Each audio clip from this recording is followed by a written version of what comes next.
Stay home, stay inside. These boards, I'll have these boards, I'll leave them here to just set in the lobby if you want me to email. Paul's ready, we're ready. Put that on the website too.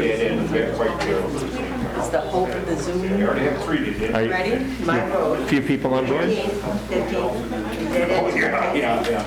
15 round. No. Yeah. Yeah. The other one is Chief didn't say there'd be an office. range. Because he's out of state. Not out of state. Also, yeah, I think that's Never finished. So I think he's been advised. They asked me if this is going to be a connect analysis.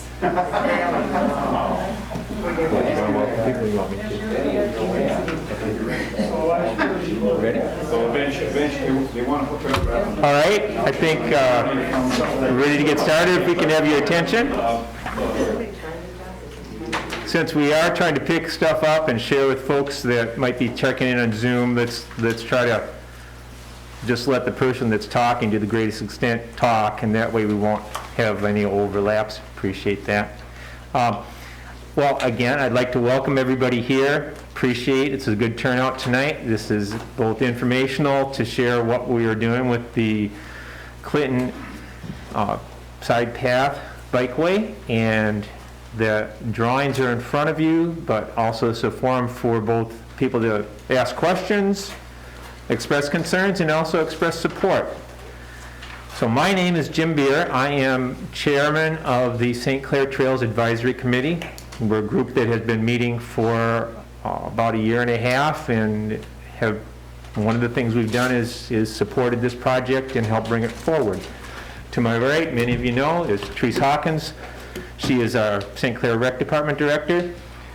Annette, who is helping us with Zoom tonight, and then our city engineer, Ryan Kern from Anderson, Eckstein, and Westry. Format that we're going to do is Ryan has a PowerPoint that's pretty much going to bring all of this together. He'll make some comments as he goes, and then we'll basically open it up to questions from the floor. As we do that, we do need you to approach the podium, state your name and address for the record. Try to keep your comments to 3 minutes. We won't be terribly strict about that, but a lot of people here that probably want to speak, so let's make good use of everybody's time. We'll answer questions where appropriate.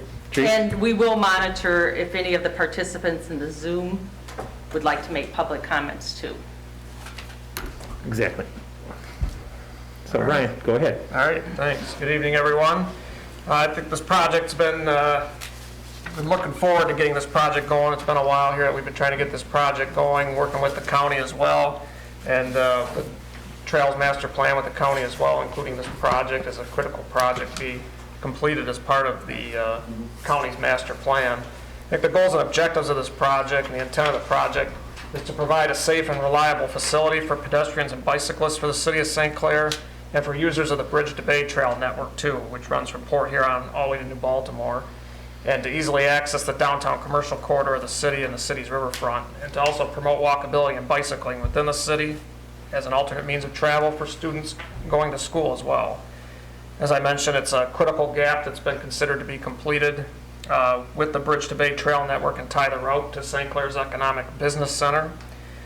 To meet the goals and objectives of the St. Clair County Metropolitan Planning Commission Trails Master Plan that was adopted here roughly 2 years ago, SEMCOG's Bicycle and Pedestrian Travel Plan for Southeast Michigan, and the 5-year recreation plan that the city has prepared.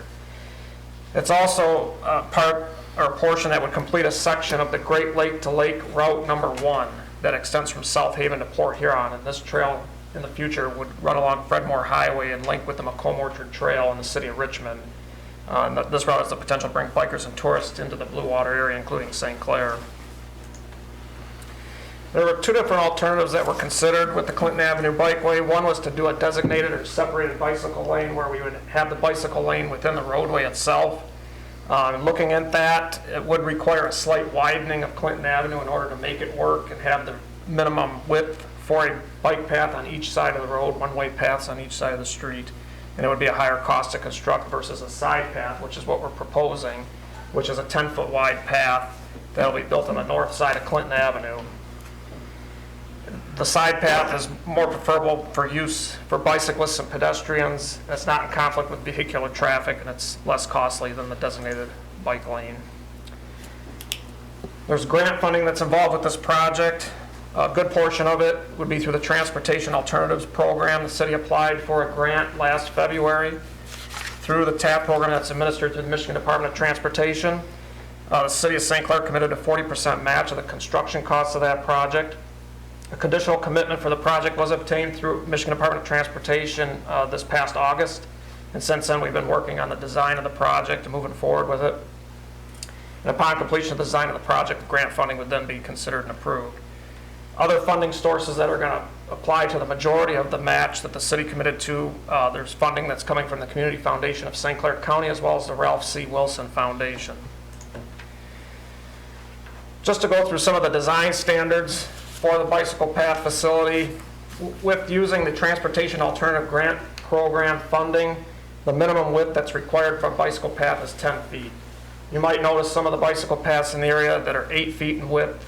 Unfortunately, with this path, 10 feet is the minimum width that's required since federal funding is being used through the Transportation Alternatives Grant Program.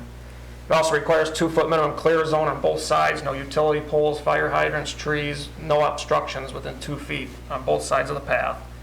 We're proposing an asphalt path that would be 3 inches of asphalt in depth on a 6-inch stone base, and the path has to be compliant with the Americans with Disabilities Act requirements as well, so handicap ramps that are compliant would be installed at each intersection.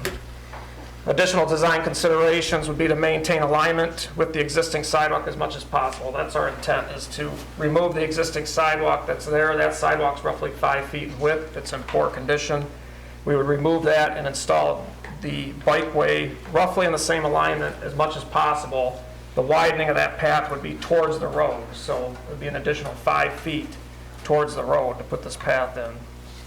We're trying to avoid tree and landscaping removal as much as possible, but there are a few trees that will be in the way that we have to remove. Those are noted on the plans that we have in front of you tonight. We're also trying to maintain a separation of 5 feet between the back of curb and the edge of the path as much as possible. There's a few areas where we can't do that, but for the most part, we have accomplished that. We're trying to minimize utility pole relocations. Originally, when we were looking at this project, we were looking at over 20 poles that would have to be removed, most of them being cable and phone lines, not many poles with electric, but with the design that we proposed, we've been able to reduce that down to 8. And then there would be some relocation and reuse of the decorative lighting, benches, trash receptacles, and plaques in the commercial district. But for the most part, we're able to maneuver the new path around those facilities, but if we have to move those, we can easily.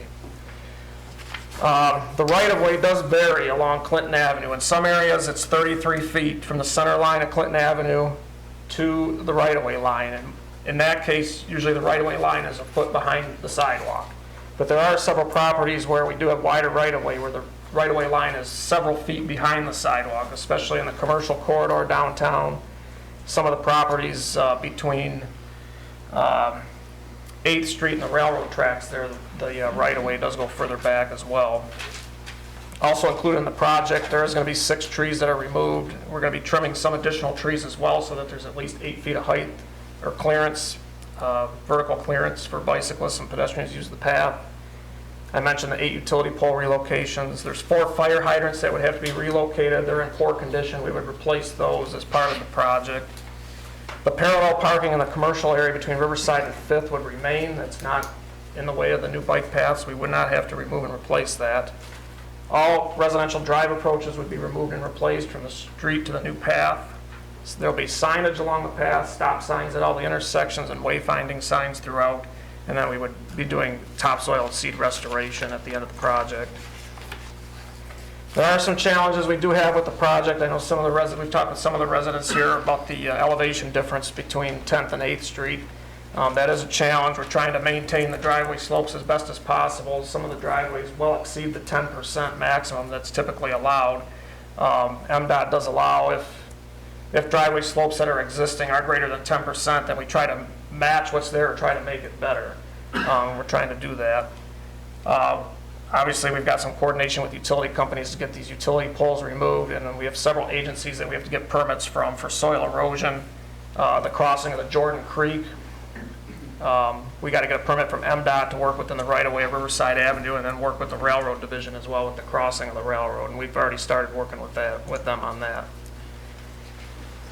In front of you tonight, we do have the proposed plan layout as of now. I think we'll post this presentation online as well, and for those at home, or if you want to look online, we'll have this available. Basically, from Kearney Drive to the railroad track, we have quite a bit of room to put the path in. There's quite a bit of right-of-way there. There's not much for obstructions there. It's going to be pretty easy to get the path in there. The area between the Gray Apartments and the American Legion, there is some right-of-way we will need to obtain in order to avoid some of the utility poles and make the path work. There's 4 easements that we would need to obtain. And then, as mentioned, the challenges between 10th and 8th Street with the elevation differences. And as we get in the commercial corridor, again, there's quite a bit of room in the right-of-way to make this path work. And if there's any questions anybody has afterwards, I can point things out on the plans as well to you. Following the completion of the project, if it moves forward, the city would be responsible for maintaining the path. The city will be removing the snow as part of the project, or afterwards, after the project is complete, and be responsible for maintaining it throughout the design life, having to do routine maintenance, joint sealing, whatever is necessary. Hopefully they don't have to plow this much snow. But if all goes well, the schedule right now is to submit a draft plan to MDOT here in the next few weeks for their review, comment, approval. It's a lengthy process to go through MDOT to get the plans approved. They first want to see a draft plan that's roughly 80% complete to review and comment on. Usually they'll respond back. We'll have a meeting with them. They'll respond back within about a month. And then we'll work on finishing up getting the easements and sending in the final plans. We'd be looking at sending final plans in about April or May and looking to bid this project out in the summer to hopefully construct this in the fall if all goes well. And we'll open up to any questions that anybody might have.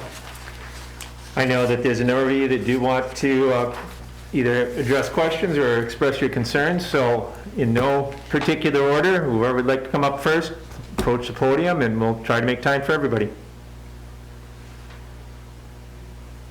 Nobody? All right. It's nobody wants to be first, I think was the I didn't want to be either. So, get it done. name and address. Phil Lundman, 902 Clinton. I'm on the corner of Clinton right in the heart of this fiasco. First of all, I'd like to take the opportunity, is Chief Riker in the crowd somewhere? No, but we have a representative from the Okay. police department. I'd like to take this opportunity to thank Chief Riker for his input on the bike path issue meeting that we had with him recently. If you pass it on to him, I appreciate his input. I also thought the interview done by Mr. Dingman on TV6 with Councilman McCartney and Mr. Byer were very well done. To the point it almost had me convinced that we needed this project for St. Clair. However, the interview left out a number of critical issues. All you did is put milk and honey. You didn't cover anything that was detrimental to the citizens. You left out a number of critical issues of concern to those of us who live along Clinton and see what goes on daily. You don't live on Clinton, we do, or at least I do. So I'm going to put my Paul Harvey cat hat on, and now the rest of the story. We'll start off with safety.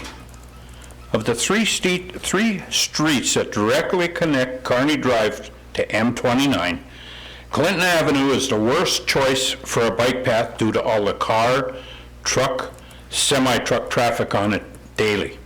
You witnessed that. I saw the look on your face when that semi went by. I would think that you would want to put and provide the safest possible route to place your bikers and hikers on, and certainly not one of the most traveled streets in the city of St. Clair. Vine and Brown are the other two streets that connect directly to M29 that could be considered. And Brown already has a bike path up to it and dead ends at 9th Street. It dead ends there. Brown Street has no sidewalks to rip up on the south side of the street until just before you get to 3rd Street. It's on level ground with no steep driveways, no hills to deal with, and nowhere near the amount of rework that Ryan covered there a bit ago, and construction that's required on Clinton. He has a nightmare to consider on Clinton. The rework required.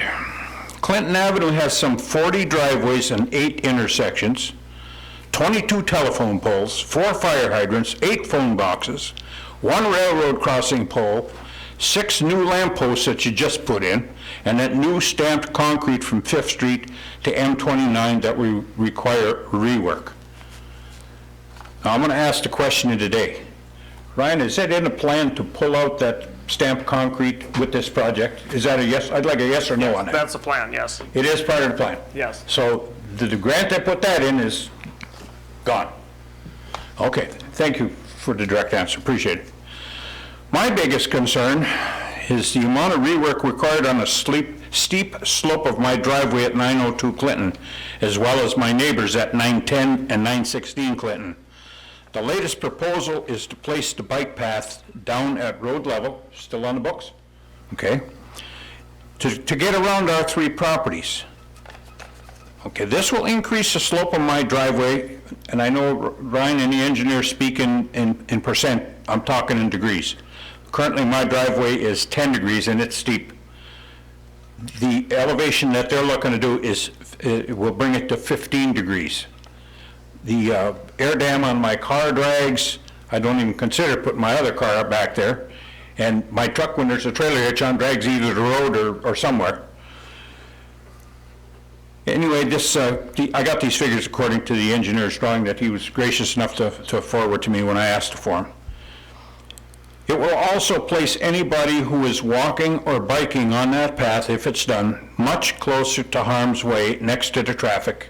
In my opinion, this is unacceptable. Brown Street has nowhere near the amount of traffic as Clinton Avenue, stands to reason. And as I stated, no sidewalk on the south side of the street until just before you get to 3rd Street. It only has 15 driveways, a couple of intersections to deal with, along with 1 fire hydrant, several trees, and a phone box. I make these comparisons between Clinton and Brown Street only as an example to show that there could be better options out there to consider. I'm not trying to push this off on the residents of Brown Street or any other street, because I'm sure those residents will have issues also that I'm not even aware of.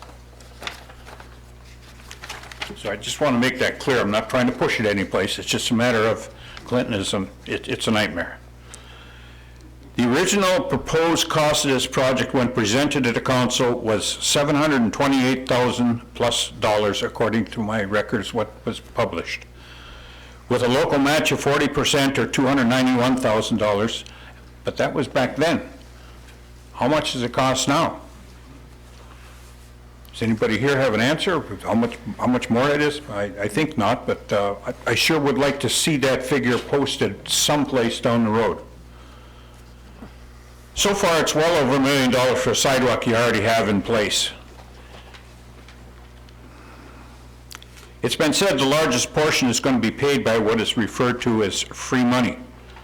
We all know there is no such thing as free money. Somebody paid for it. You get some money from MDOT or whatever. Where do you suppose MDOT gets their money from? From the taxpayers, you and me, you know, and the rest of the people in the state in the form of taxes.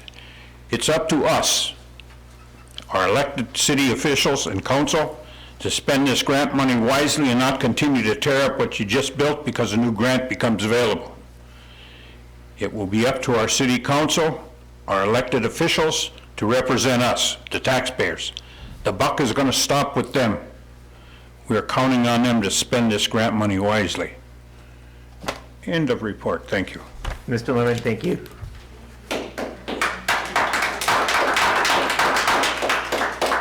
I will answer one of your questions, and I don't know if there's anything that Ryan wants to address at this point, but the current cost estimate for the project, total project cost, is $927,225. The Community Foundation and Ralph Wilson Foundation portion of that is $402,704 that they've committed. Those are not tax dollars. Those are One is from, well, they're both foundation dollars that are being generously provided to the city for this project.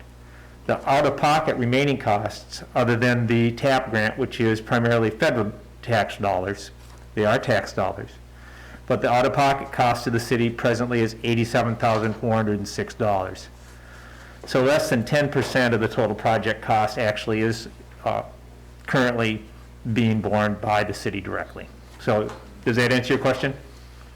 Yeah, pretty much. If you don't mind, I'll come up and get that copy at the end of the meeting. Sure, no problem. Ryan, did you want to address anything? That was the same thing I Okay. was going to address. Thank you.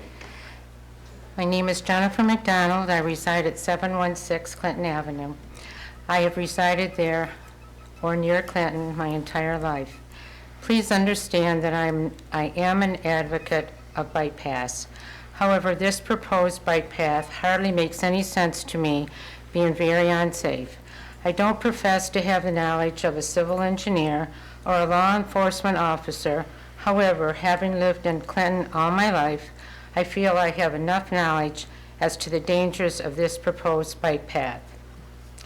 As I view this plan, the path will be crossing over 8 busy intersections, 40 private driveways, 1 railroad crossing, 8 entrances to businesses, and an entrance and exit to the condo complex.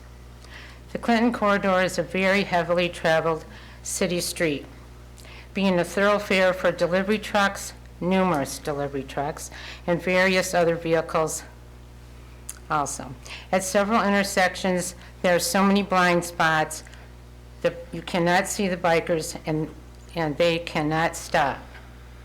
Therefore, I propose that if a so desired bike path is constructed, it should be elsewhere. Please consider the concerns and fears of those most affected. Thank you. Thank you. Thanks, Sharon.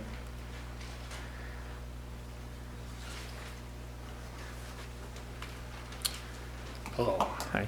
My name is Ralph Schmoling. I live at 612 Clinton Avenue, between 6th and 7th Street.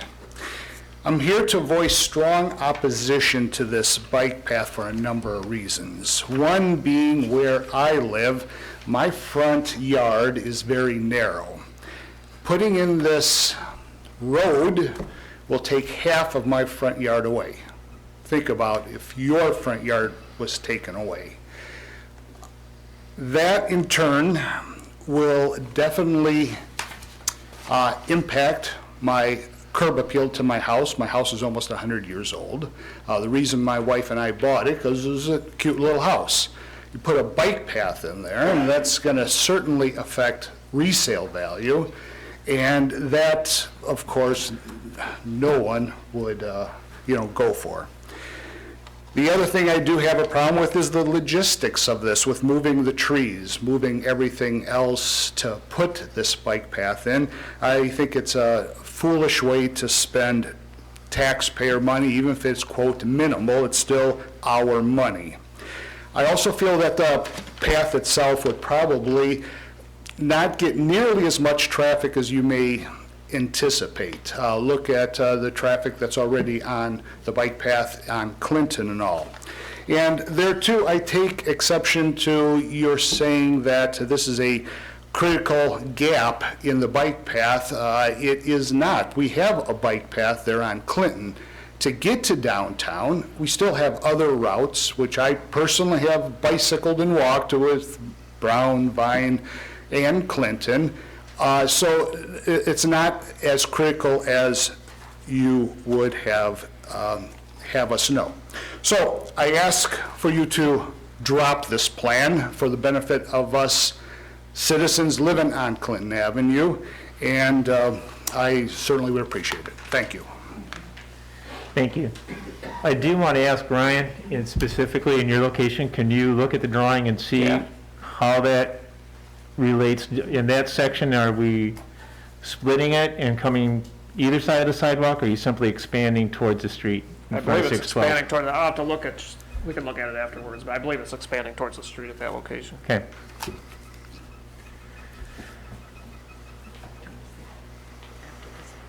Hey there. I'm Derek Brown. I'm probably your newest resident. I'm at 1512 Clinton. I've only been there a month. My original concern coming tonight was just to take a look at the plan. I was concerned about losing any of my front yard, and namely my driveway. We bought a home with an extra large driveway, and a bike path infringing on that might limit the number of cars we could put in there without hanging over the driveway. Doesn't seem to be a huge concern. However, I did listen to the other folks that have lived here for a long time, and I was kind of surprised when I first moved here that my sleepy side street is more of a main road.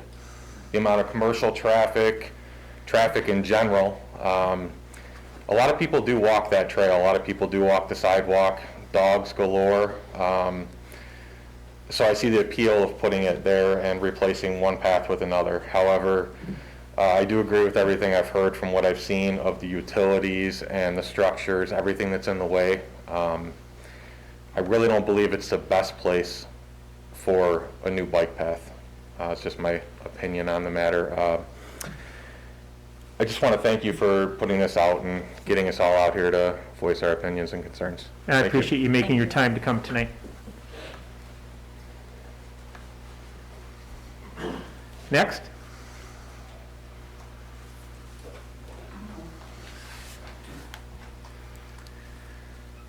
I'm Rhonda Tucker, 920 Clinton Avenue. And I thank everyone who speaks so eloquently. I have a dirty question to ask. What about all of us in our old homes that probably have cracked sewers? How is this going to affect those? The Ryan? construction. There wouldn't be any effect. We're moving the sidewalk there now. We'd only be digging a few inches deeper Okay, than but what you currently have heavy exists. equipment, 3 inches of asphalt on top of how many inches of gravel, did you say? 6 inches. Okay. Your sewer's gonna be several feet deep. So, and with the heavy equipment doing that, would that endanger the cracked plumbing? No, at all, I or don't the see that cracked being an sewers? issue there. No, No. not at all. Okay. My other question involves the safety, and especially the safety of our children. Cars zoom up and down that street. Everyone drives distracted, it seems. People don't stop at the side streets and look both ways before they proceed. And I watch kids flying down Clinton Avenue proper on skateboards with flashing lights, on bicycles, not knowing if somebody's going to be pulling out. And I, especially at 2 a.m., don't expect skateboards to be running down Clinton Avenue.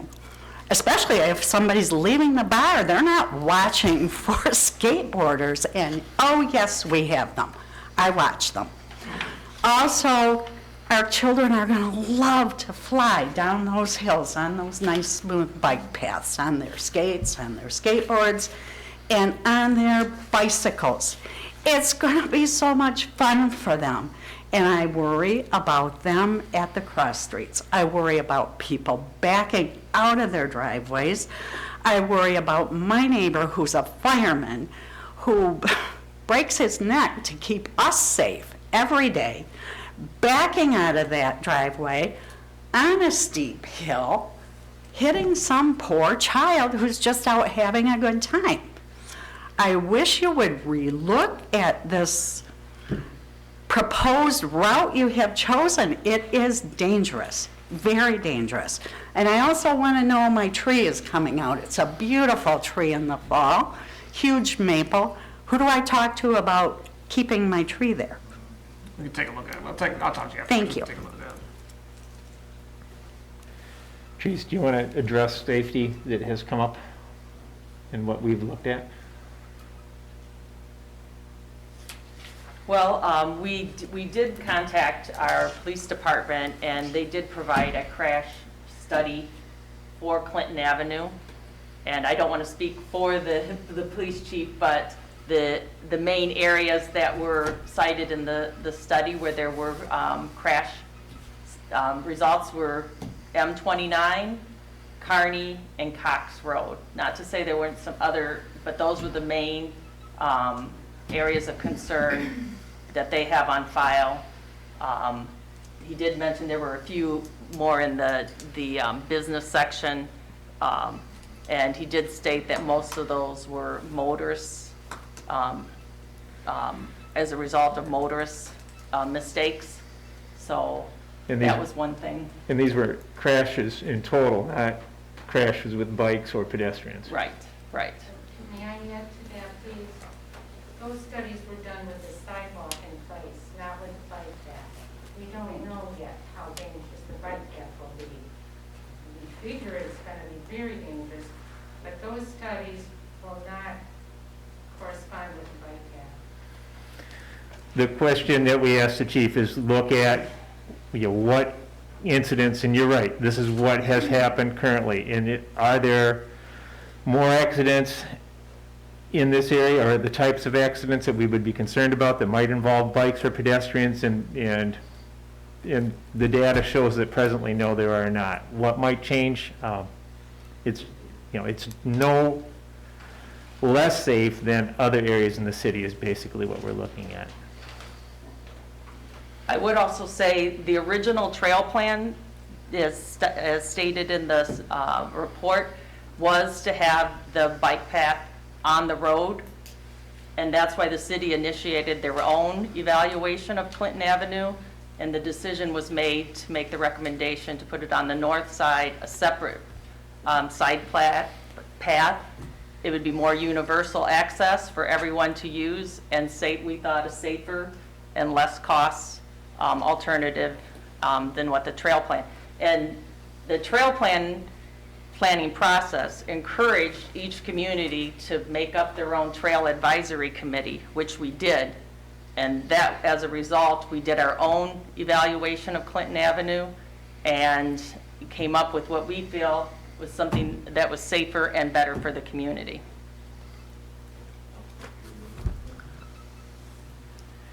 Anyone else? Got an addition to that, maybe. Chuck's got a question. Chuck's going to speak. I'm coming up. Oh. Chuck's, Oh, I'm sorry. Go, Chuck- no, no, no. Chuck wants a turn. I didn't know you were coming, Charlie. I'm Chuck Courier. I own Silk's Flower Shop, 816 Clinton. According to this, it looks like I'm going to lose my parking. And you made a remark about it wasn't affecting the other business section downtown.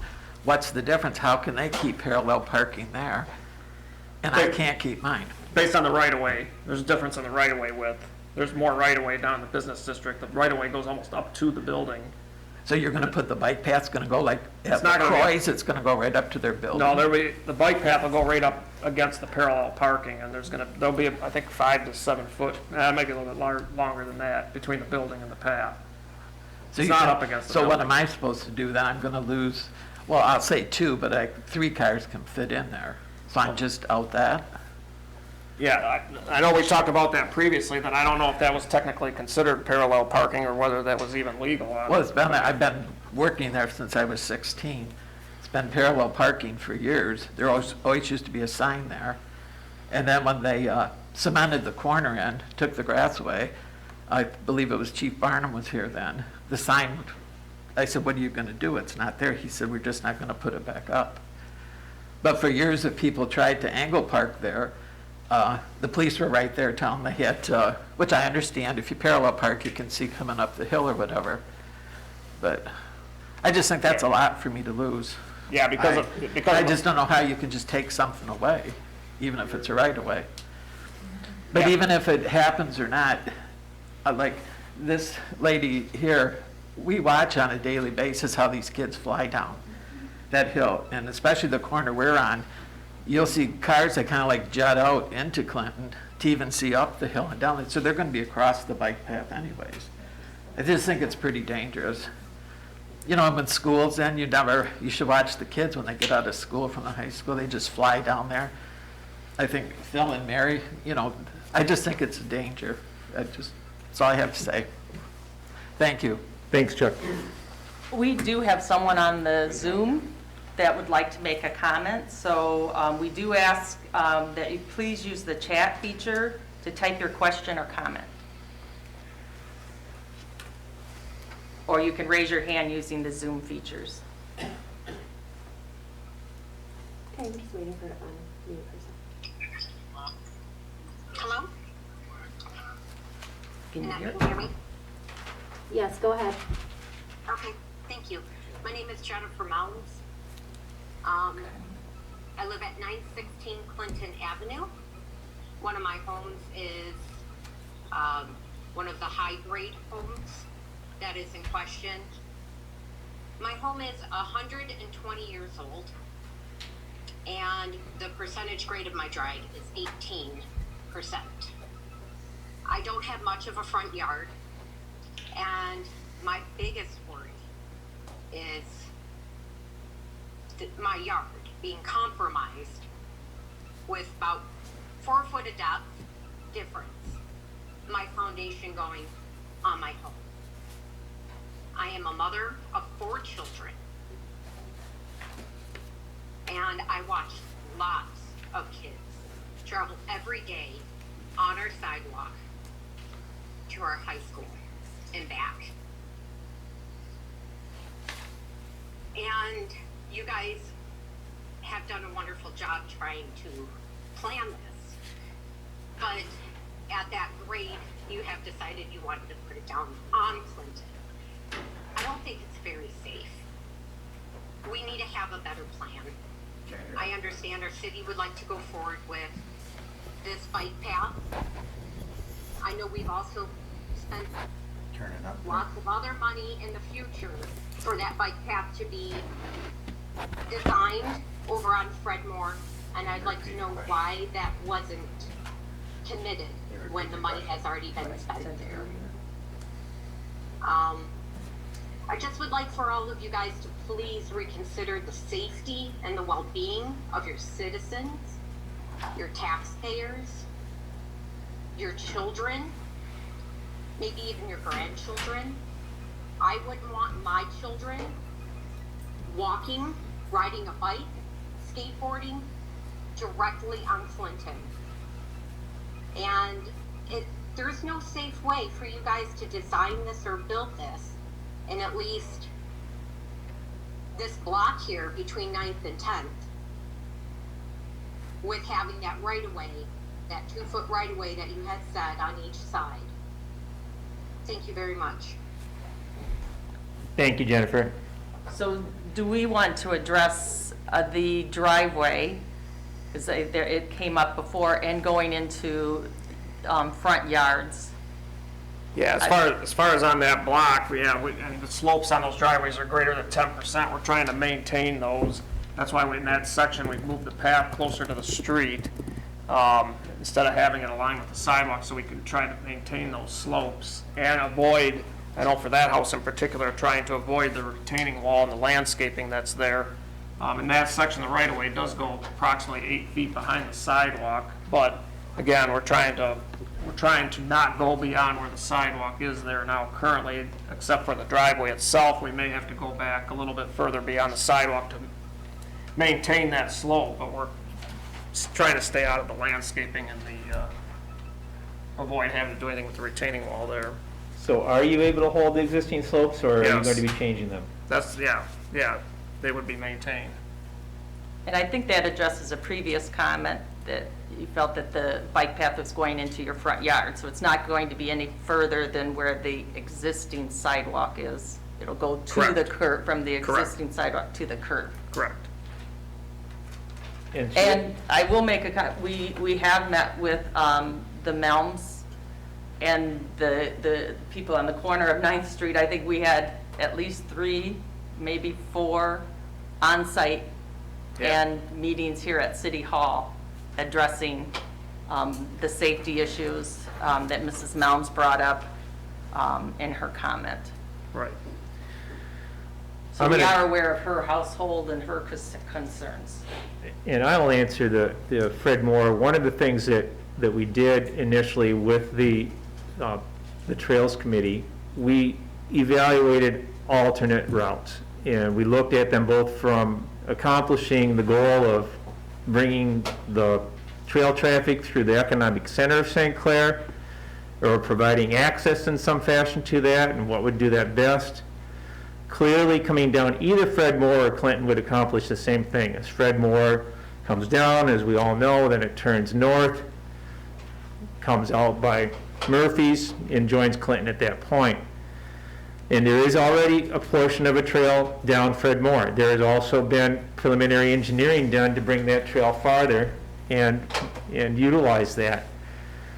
Drawbacks on Fred Moore, one, to get the trail further east, you have manufacturing businesses on the north side, so you would want to come across to the south side of Fred Moore.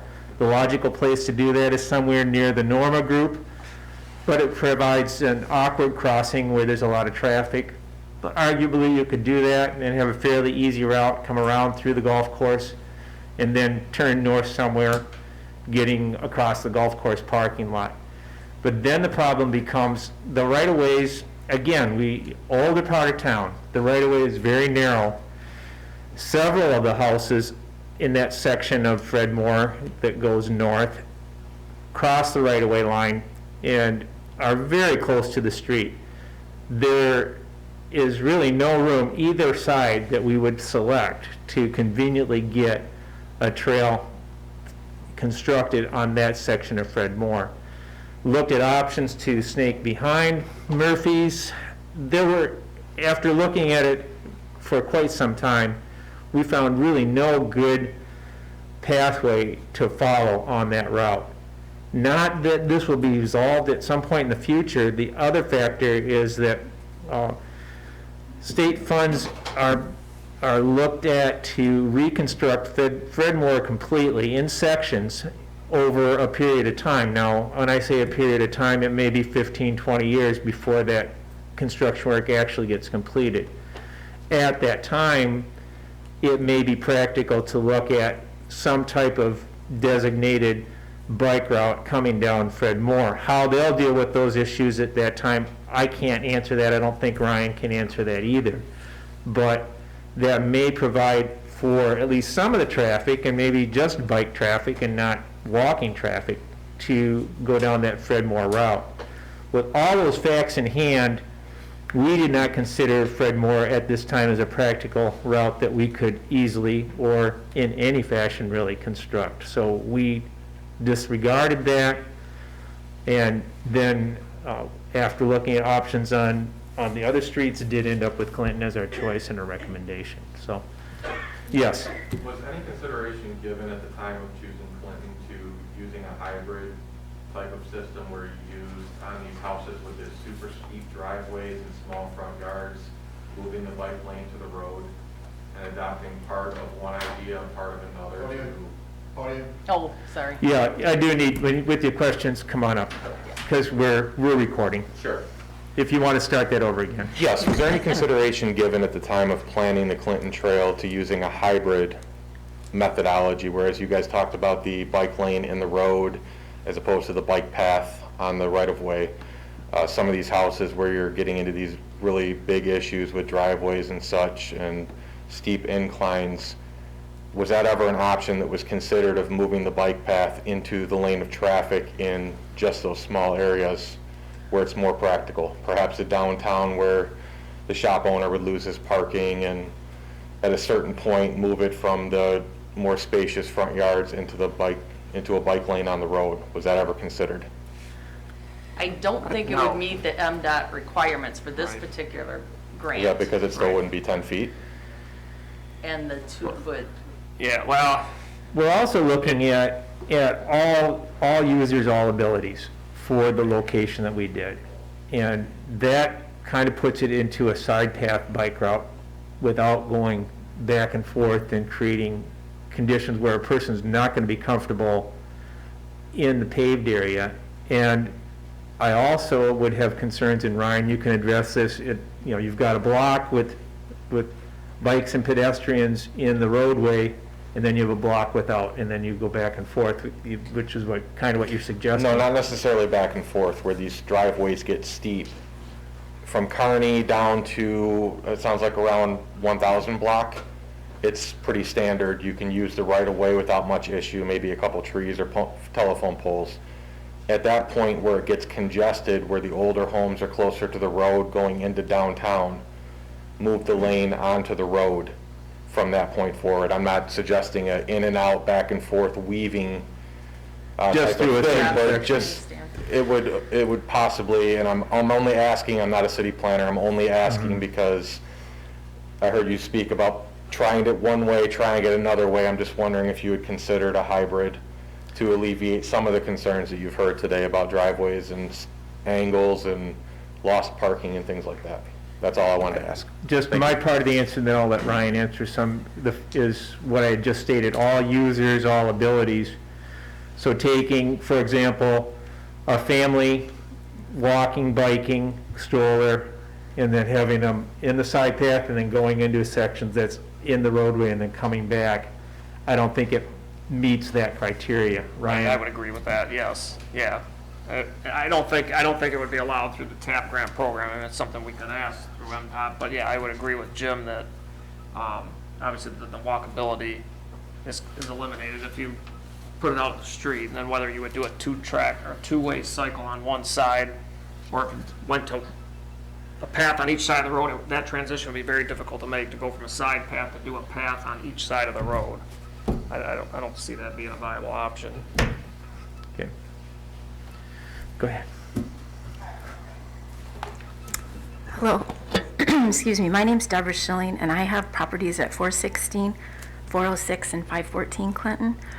And Jim, I just want to say you've done a great work. I mean, it's awesome what you've done, and I want to first express that I love the idea of a bike path. I get that, but I've also listened to all the concerns of all my neighbors on Clinton, and safety was the first thing that I wrote down on here. And I grew up on Clinton. My parents bought the house on the corner of 6th and Clinton when I was 5 years old. And I've seen the cars and the trucks go around that corner, up and down.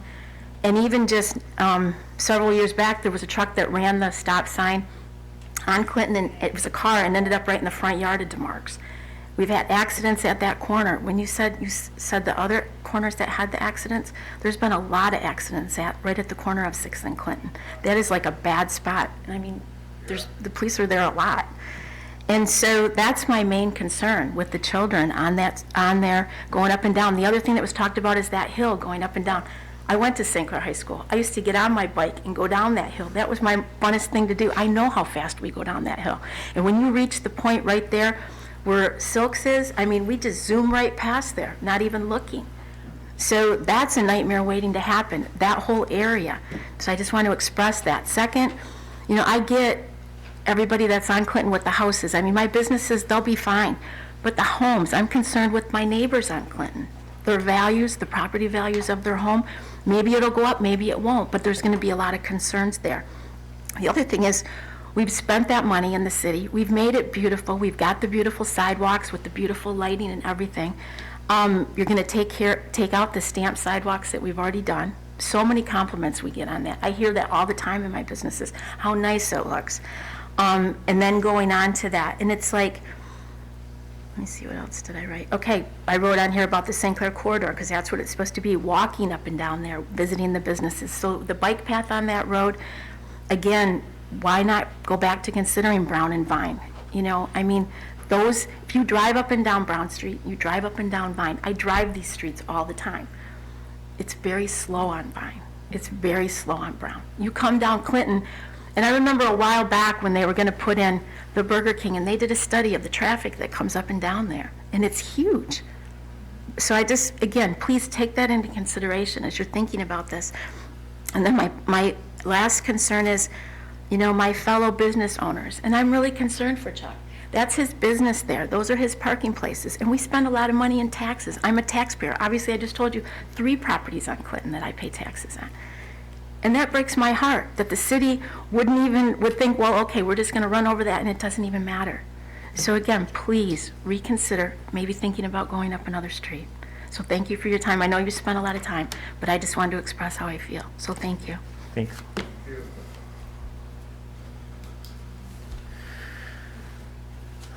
Randy, I see you there in the back. Do you want to add a few comments from your perspective? No, I just really impressed how polite people are, even though disagreeing. I think you have a great community here. Any new project is gonna be hard, I get that. I don't live here, I represent the families that are donating a lot of money to this project. You've got a great place to live, you all have been so polite tonight. Randy, I gotta get you up to the podium.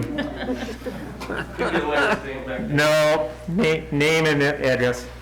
Randy Myers, 3773 Arlington Avenue, Port Gratiot. So, this is a tough thing anytime you're going to put a trail in. I represent the families that are giving $400,000 to the project. It's tough, wherever we're going to put the project. The goal is to reward the investments taking place in the downtown, the plaza courtyard, the growth in the plaza and the businesses, the beautiful parkway and boardwalk along the waterfront, the St. Clair Inn. I think either route you pick, we're going to have issues. It's tough. Hopefully we can find common ground, a way to get it done. Change is hard. I have kids. I know safety is a concern. I think I'd rather have my kids on a sidewalk or a bike path than riding down Clinton Avenue, like they probably do now, whether it's skateboard or not. But I appreciate all the work everyone's put in. This woman said it wonderfully. I mean, Jim and the people have put in a ton of work. It's not hard or not easy. They're volunteering their time. It takes a lot. But I think the reward is huge if we can find a way to make it happen and appease most people. But I appreciate all your work. I appreciate all the comments. Great people, great town. Happy to be a part of it. Thank you. I will ask again if there are any comments from the Zoom participants at this time. None that I see. And then we did receive a letter that was addressed to the City Council and was already submitted to the City Council. It is dated December 9th, 2020, and it is from the owners of the Burger King. So I'll just read the letter. The Burger King owners are in direct opposition to the bike path going in front of their store. This will be the third time that I can remember that this area has been dug up in recent years. There is no indication of which side of the walkway you are going to take your 8 feet. The owners of Burger King put in $80,000 in landscaping remodel in recent years. Should you go forward with the project, we would like 3 things considered: reimbursement for any landscaping you remove, consideration that the extra bike path width be taken towards the roadside, consideration of putting project on other side of the road that would impact your park instead of my business. And I think we did address. We're able to avoid the landscaping there, yes. The landscaping and that the pathway is going towards the roadside, no further than the existing sidewalk. And he did say putting it on the other side of the road, but Not practical. that was not a practical solution. I did want to say that also we had a resident in our community that initiated getting signatures of support for the Clinton Avenue bike path, and also our Trail Advisory Committee members. They did try to get some signatures of support for those people that are not here. So I do have those on file, and we have over 150 people that signed and support the project in writing here. I'll sign. This is in support of the project, and it is, they're not all residents, there's non-residents, they're not necessarily people that live on Clinton Avenue. I can tell you that the resident that got these signatures said that he did get a lot of the signatures while he was walking his route. That does include Clinton Avenue. So this does serve all people, residents, non-residents. That's what it's all about. So I did want to mention that we do have these on file and people that are in support of the project. If you want to come to the podium. I just wanted to Come to the podium, Jennifer, please. come to the podium. Please. Well, I know a resident that lives on the north end, and they called me to see if it's true that the sidewalks were remaining, and we said, of course not. And they said, well, they were told by the lady that brought their petition to their door that the sidewalks were remaining. Now, my question is, No one came in our neighborhood with a petition, and if I knew a bike path was going up on Brown Street, of course I'd sign it. So I'm not affected, right? Again, I think it's worth noting that this was a resident that initiated this, and he did indicate that he got a lot of the signatures while he was out walking in St. Clair. All right. And I will also state that we do have letters of support for the project from the St. Clair County Metropolitan Planning Commission, Friends of the St. Clair River, and the Community Foundation of St. Clair that are addressed to the City Council, and they will be receiving those they received those in their packet and for the City Council meeting on Monday. We also, the bike path on Clinton Avenue is also in our citywide master plan that was just recently approved. It's specifically stated in the plan, and that was approved by our Planning Commission. Our Recreation Commission approved the recommendation that the Trail Advisory Committee met. Those are residents appointed by City Council. We have Tim Raker, our police chief, supports the project. I support the project as the Recreation Director too. And some of the history which we alluded to, I'll spend a moment again on that. You said you're fairly new to the city. The Bridge to Bay Trail was a concept that came to being about 20, 25 years ago. At that point in time, the easy segments were constructed. Segments such as what you see running around along an old railroad grade from East China to Marine City, or a side path along King Road, which we all see and gets a lot of use, but goes through essentially a non-residential area. You've got a section in St. Clair Township along Boucher Highway. You've got a section that's currently underwater going through the back of Algonac State Park. Well, what happened is those easy sections got built, and they were used. Some of them are in need of repair at this time, but the concept and the idea is there to still go from New Baltimore to Lakeport State Park. And there are gaps. When we talk about critical gaps, the term critical gap came from a study that was completed about 2 years by an engineering firm, Smith Group, at the request of the county and the Community Foundation. And they looked at the entirety of the Bridge to Bay Trail with an emphasis now based upon an initiative from the county which is called Blue Meets Green, to not only complete the Bridge to Bay Trail, but to bring the Bridge to Bay Trail through the economic centers of the communities that run along the waterfront in St. Clair County. Now it turns out Algonac, Marine City, St. Clair, Port Huron, and then going north to Lakeport, Lexington. Those communities are in general no more than 8 miles apart. Nowhere in the state of Michigan are there a string of communities along waterfront that are 8 miles apart. The opportunity to complete this Bridge to Bay Trail and tie our economic centers with a non-motorized pathway from one end to the other is a tremendous asset, not only to our citizens and residents for their convenience and enjoyment, but also as something to promote our area across the state.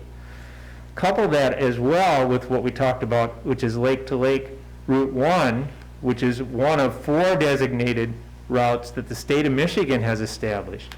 Route number 1 is the only one that is presently completely designated from South Haven to Port Huron, tying through St. Clair from Richmond. Suddenly we've got a lot more emphasis on why are we doing this and why are we doing this now.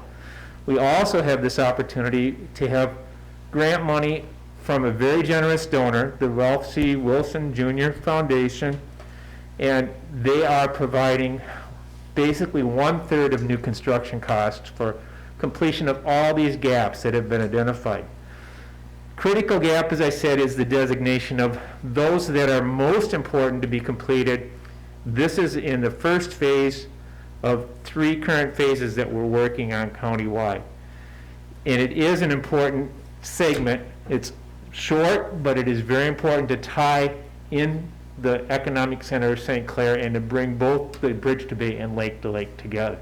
So that is some of the additional background of why is this happening now and why are we excited about it. So again, if one more, I see you raising your hand. Do you want to come forward and make a comment?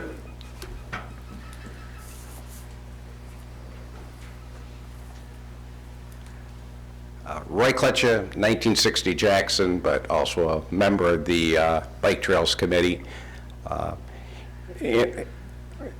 Obviously, being a member of the Bike Trails Committee, I am in support of it, but what I'm hearing, and I guess what I want to make sure is understood, is the fact that we all believe that the Clinton Avenue has a tremendous amount of, already has a tremendous amount of pedestrian and bike traffic. And frankly, our belief was, therefore, why wouldn't it be the most logical place to put a safer paved way to take it down? So that was a belief we had to bridge that gap. Thank you. Yeah, thank you for making that point, and that was one of the considerations. It is being used. It's an old, broken up sidewalk. Would this paved, smooth pathway maintained by the city make it safer? We do believe that it would make it safer. Mr. Lemon, come on up. Why are you referring to old, broken up sidewalk? And I'll tell you why, because I've come before council and I've told them, there is a section of pavement, not pavement, sidewalk to the west of my home, 25 feet long, and I told them I'll pay for the concrete to put in there. You provide the labor, I'll pay for the concrete just to fix that. You've got 154 new feet of sidewalk stuck where the apartments are. You got 56 or 57 feet of sidewalk on Clinton when they redid 9th in front of my house. You got your 5 blocks of new stuff downtown, which you like that stamped concrete. You gotta walk on that sometime, or you see some mother pushing her child on it. It's horrendous. But it looks nice when you drive by. I admit, it looks nice when you drive by. If I had to make that decision, I'd have put the color in the concrete and just put it down. But I didn't make that mistake, so. This is, I don't know, it's getting out of sight here, and I challenged Ryan.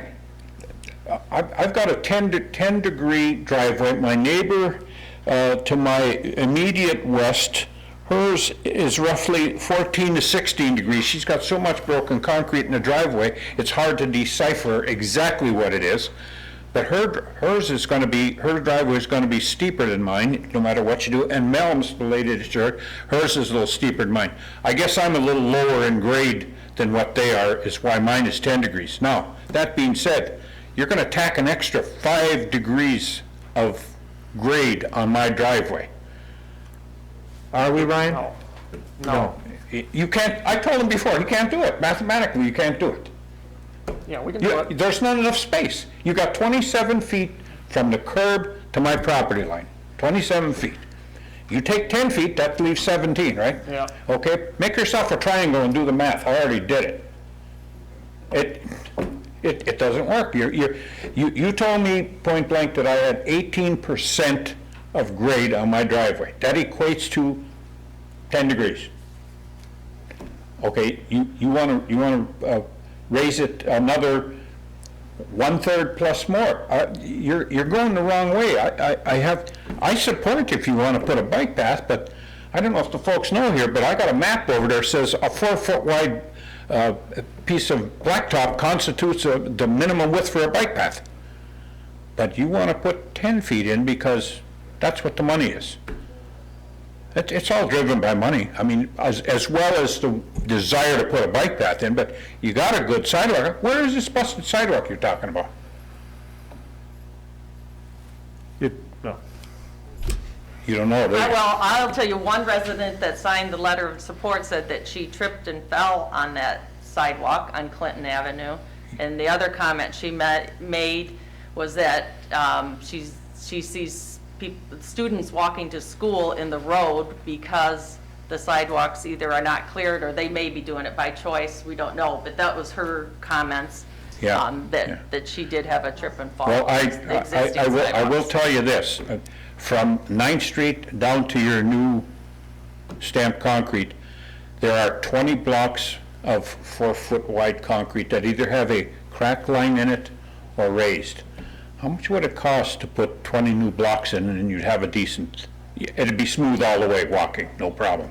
I did not go from 9th Street up to Kearney Drive.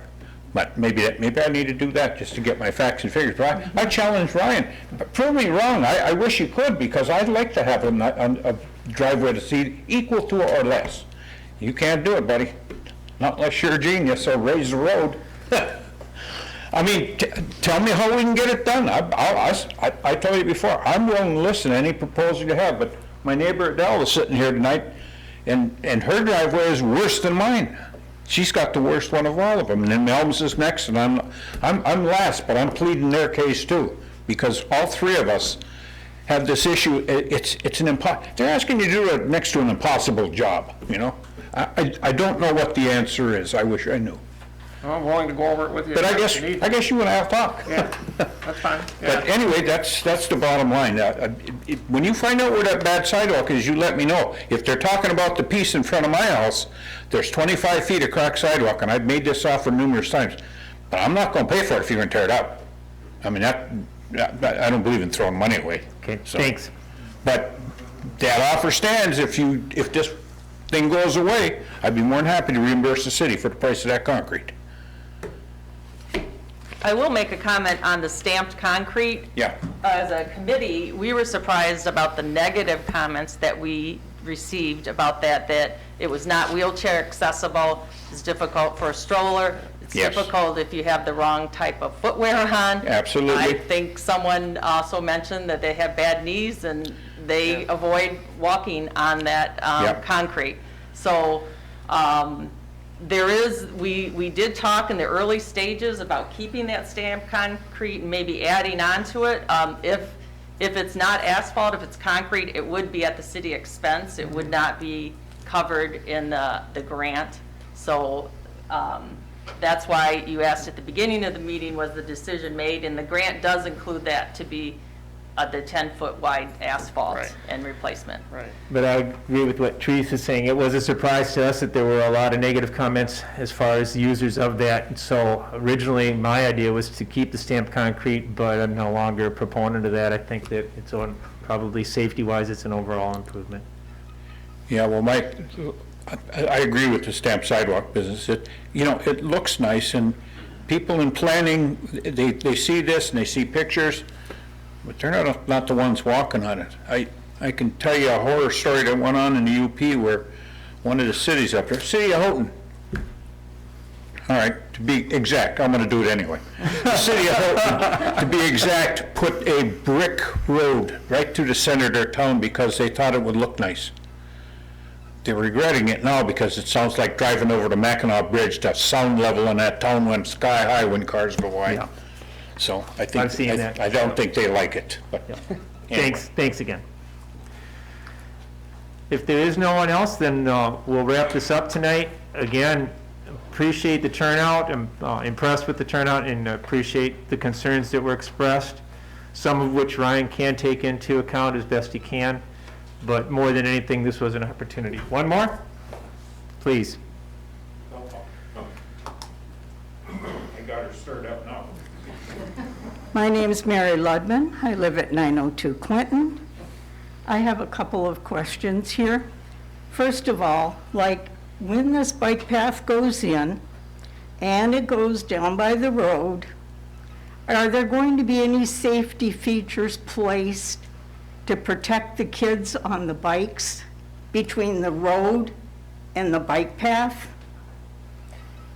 Yeah, we would be looking at some sort of curbing or something to designate the path versus the street, so it doesn't drop, you wouldn't drop down into the street. Will that come further into our yard then? No, it would not. because you're going to have to take something away from either the road or the bike path. We could make that work. The other option, we do, obviously, that sidewalk now has the meander in it. We still would meander that path back to where it is just before it meets 9th Street. So that But would you're be able still going to slow- have quite a distance between the 3 households that will have the 10-foot bike path next to the road. Correct, yes, yes. And another question on that bike path, come winter time, the city will be plowing the streets. The bike path will supposedly be plowed and cleared by the city. Now, the city's going to come up and plow the road onto the bike path by our residents. The city's going to have to come by and clear the bike path. The city's going to come by and plow it right back in again. How many times a day are they going to clear the bike path? Yeah, that's the city's DPW to Yep. maintain that. And one other comment. When we had our meeting with the police chief, and he was telling us how many incidents there had been on Clinton, and we said, how does that compare to Brown and Vine?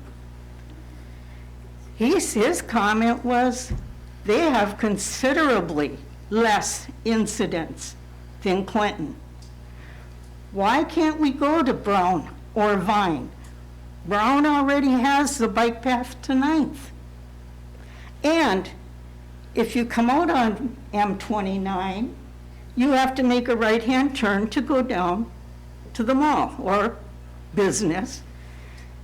When you come down Clinton and you come to M29, a biker has to stop at Riverside, cross Riverside, go up the east side of Riverside to get up to the mall. Now they have to cross Riverside again to come back to the mall because they can't ride the bike path up the west side of Riverside. You got them crossing Riverside twice. Is that not a safety feature?